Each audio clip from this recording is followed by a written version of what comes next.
Today was one of the most shocking days in the Diddy trial throughout all these days, right? Day 6, I think it was the second day that Dawn Richards, ex-artist from Bad Boy Records, she was a singer on Danity Kane. Damage, damage, so damage. And why you wanna fix it, fix it, fix it. But she also was on Dirty Money, right? It's that Dirty Money. I think she was on Dirty Money. She was on the second group with Diddy too. She was on Dirty Money, Diddy Dirty Money. It's that Dirty Money. This was her second day on the stand. She was asked a lot of questions. They tried to make it seem as if Dawn Richards was kind of lying because there was an incident of her stating where in the past where Diddy threatened her like, oh, like if you do that, if something, I'm gonna do something to you, like in a threatening way, almost to kill her or kill somebody, right?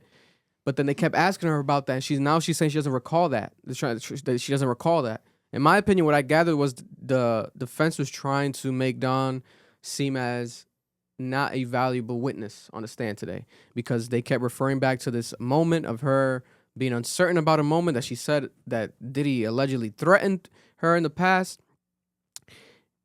But she also did say and reveal some things, right? She was around, she said, whenever there was moments. She witnessed some moments of Cassie getting abused by Diddy. Also, we have Cassie's close friend. Inner City Press. So this was today during the trial for Diddy when Don Richard, my bad, I guess it's Richard. Don from Danity Kane, former Bad Boy Records artist, singer, R&B artist. Don took the stand. They asked her, when Mr. Combs told you people could go missing, how did you interpret it? Because that was a threat that he said to her. People could go missing. What does that mean? Like, how the fuck people are going to go missing? Who has gone missing in the past? It leaves it so much for interpretation. It's like, is Diddy Thanos? Like, can this nigga snap his finger and make people really disappear? Like, what type of power does this man hold? What the fuck is going on? Seems like it. Right? She says she interpreted it as that people could die. I couldn't believe that this could be the beginning of a journey for us. He asked, what journey? As in Diddy Dirty Money? She says, yes. Yes. Dirty Money was the new band, the new group that they made after Danity Kane. That was without Aubrey O'Day. That was, I think, it might have just been Dawn. I forgot the other member. They asked her, what did she observe? She said that he would drag Cassie and kick her and punch her in the mouth.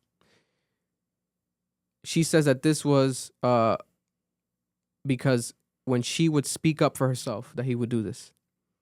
Right? They said, who witnessed this? What security witnessed this? She said that D-Rock and Bonds, former security members for Diddy, witnessed this. She said that Cassie would get hit on her knees, her face, and all over. And they asked her, did there ever come a time where you were in New York for a festival? She said, yes, in Central Park. And then they asked her, in the residence, what happened? And I guess at home, right? Don says he punched Cassie. She came out the bathroom crying. You could see her upset, like she was hurt. What injuries did you observe? She says, swollen eye. And then they also asked her, why'd you remain with Cassie after this incident? And Don says, I wanted her to feel supported. And then they show her a photo of the Central Park event where Cassie has sunglasses and Don, I guess, had sunglasses as well. And they asked her, why did she wear the sunglasses? I guess she says in solidarity.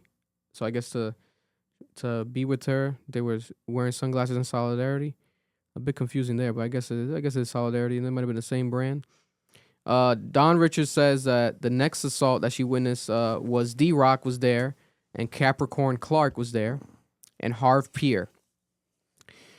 Harv Pierre at Bad Boy was the guy that would answer to Mr. Combs, to Diddy. She says none of us did anything. Nobody did nothing. None of them or her would do anything. She says when she drove back with them to L.A., Diddy slapped Cassie in the mouth and told her to shut the fuck up. How did the passengers respond on the ride? She says that we all stayed silent during the ride. Dawn also asked herself, she says, I asked myself, if he did that to someone he supposedly loved, what would he do to an employee? So I approached Diddy with softness. She was scared of Diddy because of the stuff she would see Diddy do to Cassie. She said she didn't try to intervene for her own safety. They asked her if she saw Diddy do drugs. She said yes, weed, ketamine, Molly, cocaine.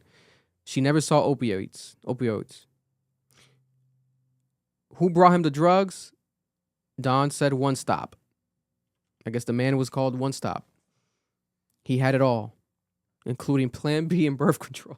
Nigga, what? So Diddy would get his drugs from a guy named One Stop, and this nigga was really a One Stop. One Stop. He had all the drugs, including Plan B and birth control.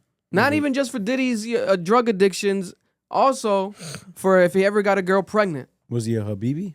This guy, he might have been. I don't know who One Stop is. This is crazy. Who's One Stop? Does the chat know who's One Stop? One Stop might be watching. Shout to One Stop. Don't we have a couple? There's a couple of bodegas here called One Stop. I swear to God. One Stop Market, some shit like that. There's a couple of them on Rhode Island.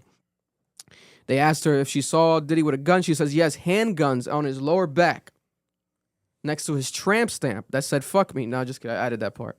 That didn't happen. But I wouldn't be surprised if the man had it. That would have been crazy. A pistol next to the tramp stamp. They asked her, seriously though, who asked had guns? Handguns. I guess they meant, it's a typo. I guess they mean who else had guns. She said security, D-Rock, and Bonds. She said, they asked her, what did you do after Bad Boy? She said, sing. Whenever I got momentum, I get a FaceTime from Diddy. So she went the independent route, and then whenever she got some traction online from singing for whatever she would do, Diddy would FaceTime and contact her. That nigga's a hater. Yep. And then she said, how would you speak to him? She says, very soft. I'm always on call. I always call him bro on the phone call. Why did you not disclose the abuse you've seen to anybody? She says, I was told not to by Diddy and Harv Pierre. When did you speak out? She spoke out 2024. We covered her last year when Dawn came out and spoke out in interviews. First time ever. She says that she saw Cassie take the stand and tell the truth. And I guess that this made her encouraged to speak her mind. We said this as well last year. Cassie was the straw that broke the camel's back. Because Cassie was with Diddy the longest out of, I feel like, every relationship he's ever been in. It seemed like, for the most part, at least in the public's eyes, aside from his baby mamas. I'm not sure how long he was with Kim Porter and stuff. But it seemed like the Cassie was the most public relationship. And it's like, damn, if Cassie's doing this, it's like, oh, it's going to be all hell breaks loose. Because what about all the quote-unquote side women, the brief relationships, the J-Los, the Young Miami, the blah, blah, blah. What's going to happen? And now we saw other victims, allegedly, like Dawn. She said she spoke out because she saw Cassie speak. They asked her, you're aware there's a motion to dismiss your lawsuit. She says, I have civil lawyers. And they asked her, you sat with the prosecutors and your allegations have changed. She says, no, I've been consistent. They say you testified to attempt to hit her. You said that in a testimony that he attempted to hit her about the eggs and Cassie dropped in a fetal position, right? Because last week she mentioned something about Cassie not making eggs properly or something like that, or did he want eggs? And then he attempted to hit her with like a skillet, like an egg cooking skillet. Sounds like the breakfast from hell, right? Breakfast from hell. Dawn says, yes. They asked her, did you ever say that you heard a pan hit the wall? You didn't see it though? She says, I don't recall. They said, would you agree with me it was hard for you to keep your story straight with respect to the egg incident? She says, I told it as close as I could. The day after you say, Mr. Combs, people go missing. He said, yes. Then they say, let's go to your interview in March this year. You did not say anything about Diddy. People go missing. She said, about people going missing. She said, I don't recall that. Basically, this is what I'm telling you, that they try to catch her, like, oh, sure, you're not a valid witness because there's holes in your story. You're not remembering you saying this, that the whole threatening that you said he'll make people go, etc. Or when you said it, why'd you reveal it now, basically? Isn't it true that the first time you said this was a week ago? Would you like me to show you your previous interviews? She says, I know what I said. And they said, you said Diddy made a threat, one that you didn't recall 7 times? So they're basically trying to say, oh, you lying because you said this last week now because you're on trial, but you didn't say this in your previous, I guess, 7 interviews or 7 interactions. Then they say, let's move to the Central Park concert that you mentioned earlier. Were you aware there was a camera crew? She says, not in the bathroom. So I guess that's where the incident potentially occurred, in the bathroom. You were filmed in the park Are you aware that the video has been turned over? She says, no. We haven't seen that footage yet. There might be footage of that. I haven't seen any footage of that, of them in the park. About the guns, you didn't tell prosecutors about it, that you saw the guns at Diddy's house. They didn't ask. She says, you never saw Diddy pull a gun and wave it around, load bullets, or cock it. She says, no, he just had the gun. She never saw him, like, load it up like he's about to use it, etc. Did you tell the government you never saw Diddy do cocaine? She says, I don't recall. Your testimony has changed quite a few things. I believe this is defense, Westmoreland says. She says, as time progresses, I remember more. That's her defense. As time progresses, she's saying that she remembers more. Oh, you're but the defense is saying, hey, that's not how that works. This is what is going on here. Yeah, you can't. You lying? Yeah. Are you lying? She's ruining her credibility. You know what I'm saying? Are you lying here? Basically. I remember that I made out with J-Lo. You know what I'm saying? Just because. My thing is, like, I remember as my question is, you're terrified of this man or whatever the fuck it is, right? And you then have, you know, the will to come on stand and shit, but now you're like bullshitting? That's kind of wild in my eyes. They continue. They say you saw one stop. The guy sell drugs. You saw him take money, like exchange. I guess they're trying to prove that. She says yes. They said, all right, 1 second. Didn't you tell the government you never saw anyone pay him? So you lied, right? You say no. I was like, oh shit, they might have caught her in a lie. Another lie? Another lie? Back from the sidebar. It was you who reached out to Mr. Combs to work with him again, right? She says yes. But he had threatened you, right? And you had asked him to work with you again? She says yes. They say, okay. They're trying to paint this picture for the jury. Mm-hmm. This is crazy. Working. Right? The songs you release on your own have not reached the level you released of the ones you released with Danity Kane and Diddy Dirty Money, right? Basically, you fell off. Your shit ain't hot no more. Your shit's never been She's hot like, true. Since. It's true. Then they say, and you reached out to Mr. Combs to try to make more money, right? She said yes. That's what that's why she reached out to make more money, to get more the clout back up, basically. She's being honest. You got to be honest, right? To the best of her ability. They're back from they had a sidebar here. Boom, boom, redirect. They asked her again. They're back from the sidebar. Why did you file your civil lawsuit? They asked her. She says, when I worked for Diddy, I had no sleep. The conditions. So she didn't sleep much. So why'd you go back? In every meeting with the government, did you say that Diddy beat Cassie? She says, yes. Why'd you reach out to Diddy? One of the judges on Making the Band, Gibson, I wanted to reach out. They say, objection, sustained, the judge says. How often would you hear Diddy after you left Diddy Dirty Money? I guess hear from. Recross, blah, blah, blah. I'm just reading through the motions, guys. This is an actual live text. So recross examination, they come back. You admit you reached out to Diddy to re-engage, you claim, only to have a relationship with Gibson. But if it got back together, I guess the band or the group, you'd have to see Diddy more, right? Yeah. Technically, because you're in the band with him. You have to see him every day, they're trying to say. You sued for money, right? They say, she says, for justice. For what? But the suit asked for money, right? Don says, yes. No further questions. Nah, they cooked her. That was clean. That was it today. That was fully today. And then we get Cassie's best friend. So that was the end of the Don. I gave you guys a full Don dialogue from today.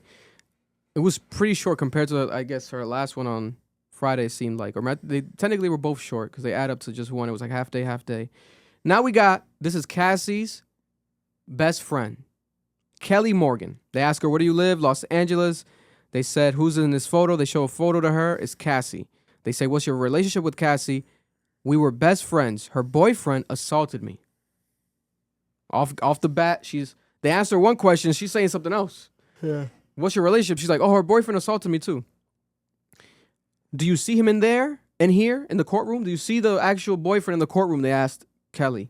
All right? Carrie. My bad. Carrie. Carrie says yes, and she points there in the yellow sweater. Let the record reflect that the witness just identified defendant Sean Combs. They ask her, why are you here? She says, I got a subpoena. Where do you live with Cassie? In Manhattan. Did Cassie drink? Not much. Any drugs? None. What was she doing for work? Modeling. Then she recorded, "It's me and you. It's me and you. Me and you." When did you learn they were dating? 2007. Did you travel with Cassie and Mr. Combs? Yes, Ibiza, Miami. What drugs did Mr. Combs provide? Molly, marijuana, ecstasy. Which did Mr. Combs take? All of them. Jesus Christ. They asked her, "Did you take drugs alone with Cassie?" She says, opioids. Opioids. Am I mispronouncing that shit? Opioids. Opioids. But it's spelled with a T-E-S. So is it opiates? No. It's Opioids? Yeah. So you can spell it two ways? No, that's how you spell it. It's just pronounced differently. I could have sworn I seen that shit spelled out before with O-I-D. Yes. Right? Opioid. God bless. We're not lawyers here, but we are college graduates. So don't say that we're not, motherfuckers. We just didn't pay attention. Yeah. How did Mr. Combs act? He would yell at Cassie. She says, Carrie. She lost her confidence big time, lost her spark. How did Mr. Combs talk down to Cassie? Did he? Yes. About her looks and who she talked to. Did he contact you looking for her? A lot, says Carrie. Sometimes he would call me 50 times in a row trying to contact Cassie. Jesus Christ. Would others call you for him? She says yes, Christina or KK. Did you witness assaults? She says yes. First, in the Hollywood Hills, Ruben, one of the security guards, was there. What did Mr. Combs do to Cassie? He kicked her. What did she do? Nothing. I told Ruben to do something. He indicated he wouldn't. Then what? We left the house. Cassie and I were hiding by someone's front steps. And the next time after, Carrie Morgan, she says the best friend, in Jamaica. I believe earlier I said the story about on a vacation trip, etc. I said it was Dawn. My apologies. It was Carrie that's witnessed and ran off with Cassie and everything. I'm going to get to that right now. This is where it's heading to. In Jamaica, I saw him drag her by the hair. I ran back to get my purse and phone so we could leave. What did you see next? I thought she was knocked out, she says. Then she got up and ran into a wooded area. What happened next? There were 2 golf carts in the driveway. I got in one with Sean. I got in one and Sean, Diddy, got in another. We went into different directions looking for Cassie. Did you find her? They asked her. Yes. Then we hid in a ditch whispering together. Oh my God. It's What like a horror about movie. what about the incident in the cornstalk, the apartment, a different incident? Cassie came back with the hoodie covering her face. Then Diddy came and tried to get in, hitting the door with a hammer. I called D-Rock. Did you get in? No. Then the police came. Important part right here. Pay attention, guys. What happened? Cassie wouldn't show, she says, Cassie wouldn't show the police her ID, so nothing happened. They left the card. Cassie, people interpret that was holding it down. Cassie would hold it down. Yeah. Cassie wouldn't snitch. So people ask, like, what police? Why was there never no police? Oh my God. No, for domestic violence cases, regardless, there has to be a complaining witness. Yeah, and on top of that, this is probably an example of one incident that probably happened multiple times. Yeah, Like, without a doubt. where Cassie would argue and fight with Diddy, and then police would get called. They ask her for ID, identification. Is it you? Blah, blah, blah. Cassie would remain quiet. Yeah. That's They mad can't do normal. nothing. Police have to leave. Yeah, no, if there's no one complaining with DV, nothing's going to really happen unless you die. They asked her, did you send them an attachment, though? She says, yes, a photo of the card the detective left. Because the detective left a card. Did Diddy ever assault you?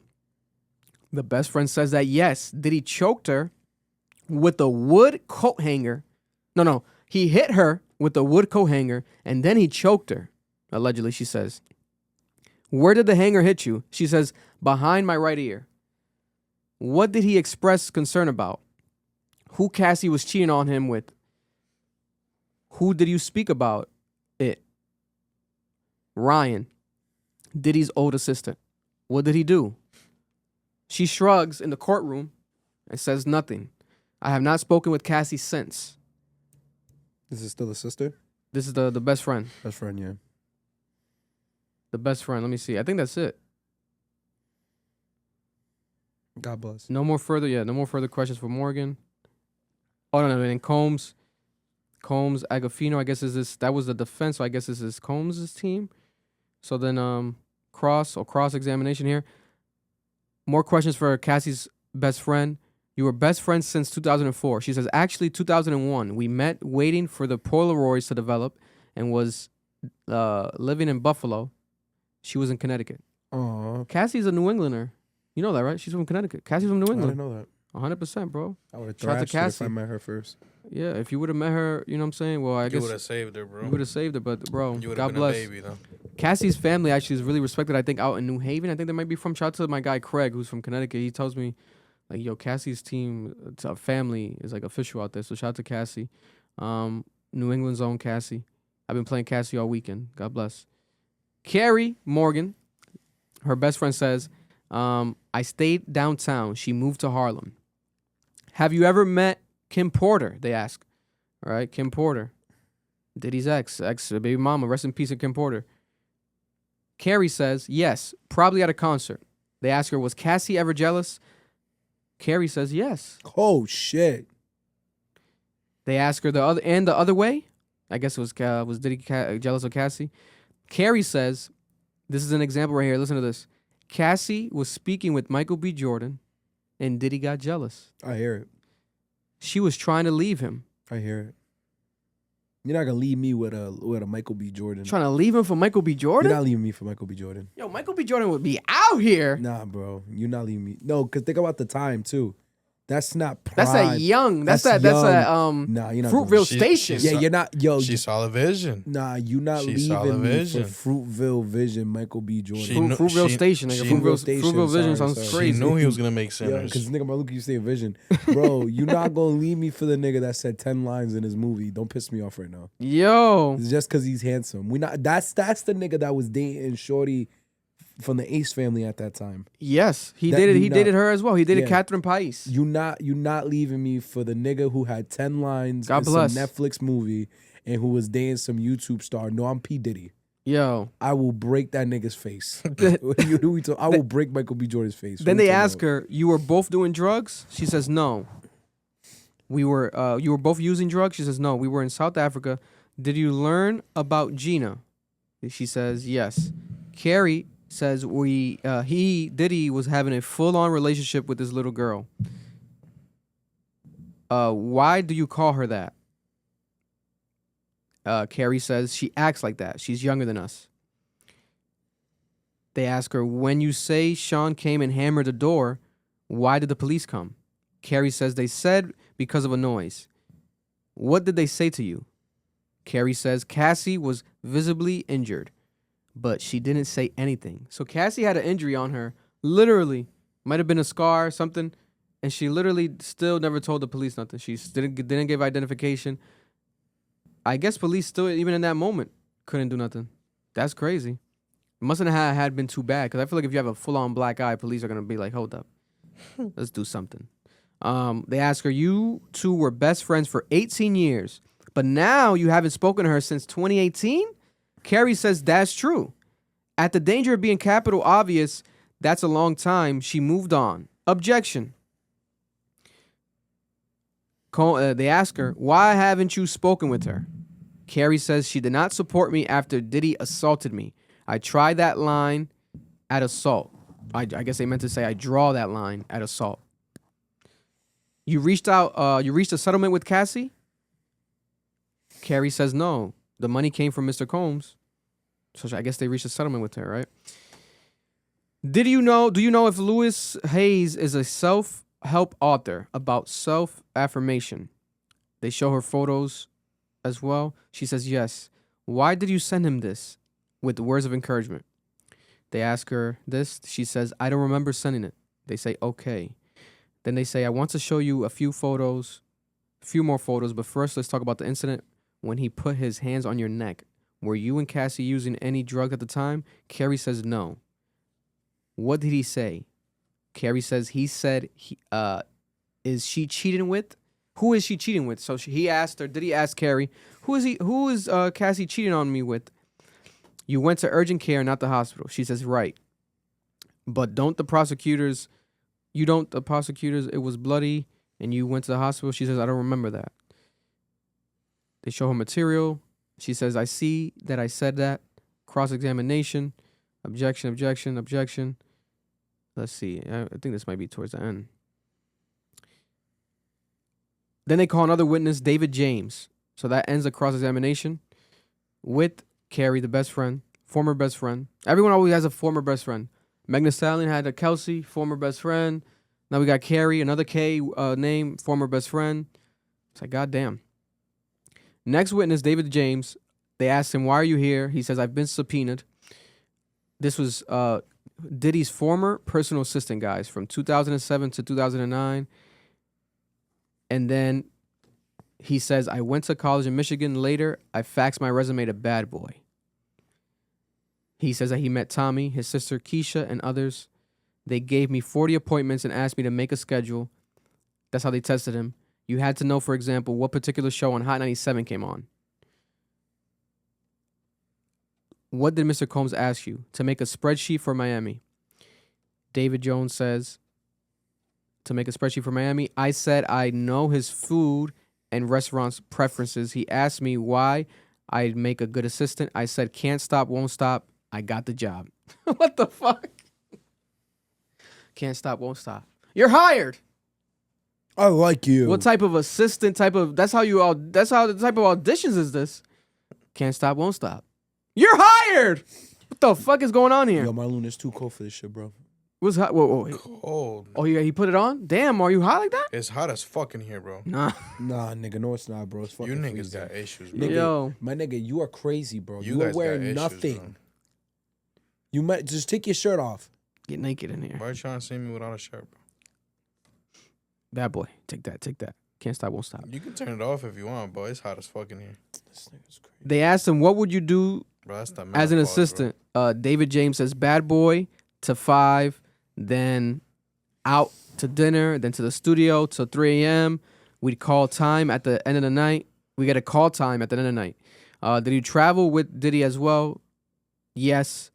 Were you his security? Who was the security of staff during those 2 years? He says, D-Rock, Bonds, and Uncle Polly. You work 20 hours a day. Damn. He says, yes, security did too. What did security staff tell you? To stay in my lane. Who said that? Bond, Uncle Polly. Focusing on his personal chef. Who is he? Chef Jordan Atkinson. Did Mr. Combs have girlfriends then?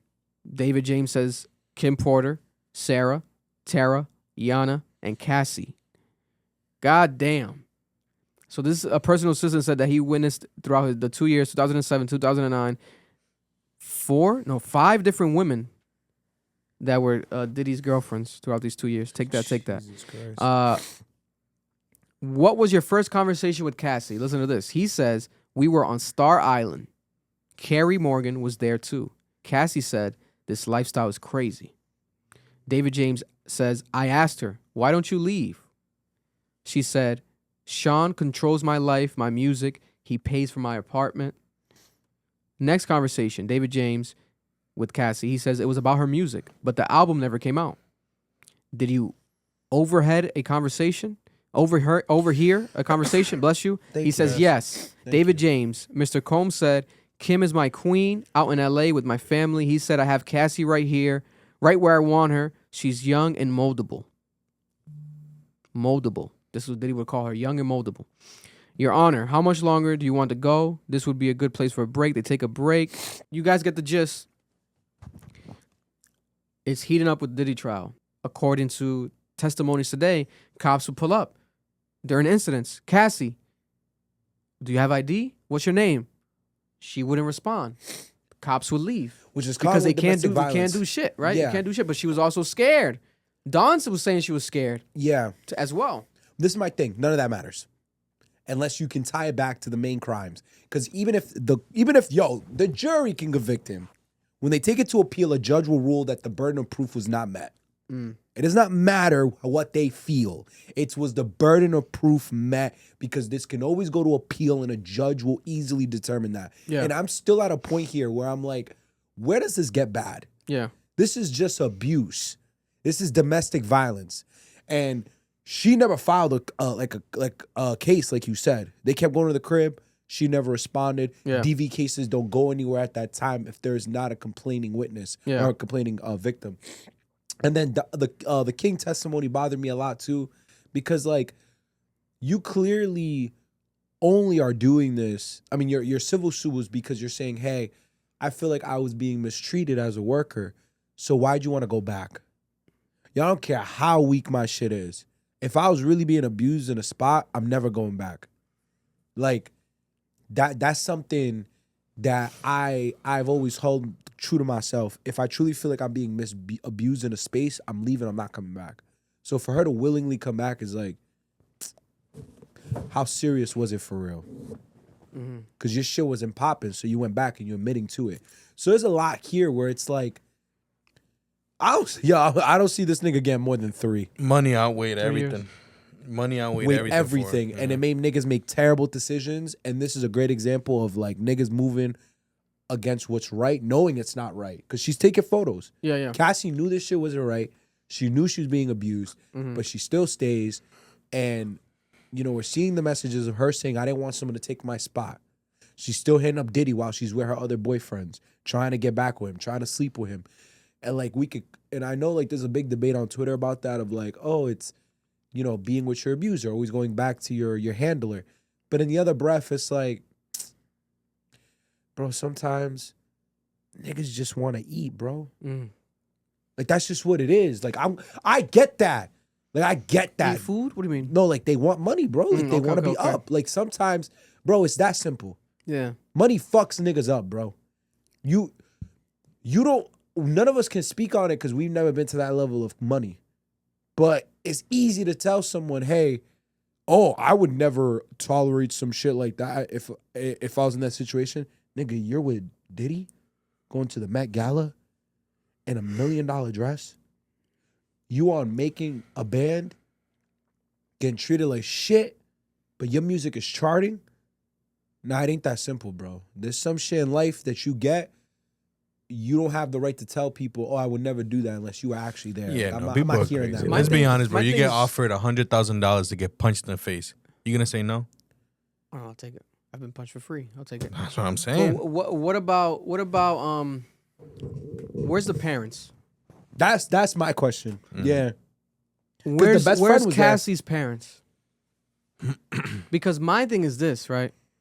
God forbid I would ever be in any type of predicament like this. You know how much my mother would whoop my ass? If I was Cassie, Yeah, you would get it worse. With bro, if I was Cassie and I get into this relationship, etc., and there's like, and I tell my mom, like, oh my God, he hit me. My mother the next day would be in jail for a murder crime. She'll hire the first ever Al Qaeda team born in Dominican Republic to go on a mission with them and to fucking like find Diddy, like, you know what I'm saying? Like, where's the parenting? Maybe it could be lack of parenting. God forbid, maybe there's a history of abuse with Cassie, with her parents. You know what I'm saying? Stuff in the past when she was younger. Because there has to be a pattern here for this to make properly sense. Or maybe she's one of those people that kind of disowns their parents. She reached a point where like, mom, dad, like, I'm disowning you. I'm doing my own thing completely. And maybe all this was secrets to them as well. Maybe they didn't know none of this until now. That's even darker, but that will make more sense to me as to understand, like, why wasn't there any parents or actual friends? You know, we did see this best friend who was best friends with her for 18 years. I just read the testimony, right? What did she say, Carrie? She was like, yo, I tried to help, but that nigga hit me too. She didn't help me out after he hit me. We're not friends no more. They haven't been friends in 7 years. So it's like, maybe that's the case. Don tried to help. What happened? Diddy was intimidating. Yeah. Niggas gonna act like there's not a possibility of a man being that intimidating. There's a lot of intimidation that happens. Like, of course. You know what I'm saying? Especially in these type of situations where you are the inferior, right? That's the below the superior. You're the inferior person. You're below the superior, which is Diddy. You're Don, right? We had all this success with Danity Kane. Danity Kane fell off, broke up, etc. Now we got Dirty Money again, etc. Boom, we fell off, okay? Diddy is the man that writes the checks. He's the one that pays the bills. He's the one that puts these people in positions